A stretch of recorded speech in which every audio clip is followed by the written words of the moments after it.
Add a quick trash in Terraria, so you cannot waste time manually dragging every single piece of your dirt or any other material from your inventory to the trash slot while mining. So as you can see, when I have many things that I don't want or that I want to throw out, if I do this, it will take a lot of time, especially when you're mining or doing other important stuff.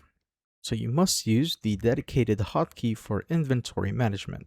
So open up your inventory, hover your cursor to the garbage item that you want to destroy, then hold down your left control key on your keyboard. And while you're holding the key, this trash icon will pop up when you're hovering to the item that you want to throw out.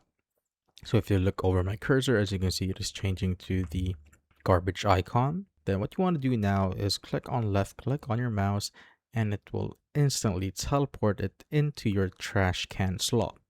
Though you must be careful, because if you quick trash a second item, the first item is permanently deleted. So I have one right here, and if I quick trash this, as you can see, if I put it back in the inventory, the first item is now gone and is now permanently deleted, and you basically cannot recover it. Though you can change this hotkey to the left shift in the game's main menu settings, or you could leave it as is, so it doesn't really matter. And now you can manage your inventory faster using this hotkey right here. And that is how you basically quick trash in Terraria.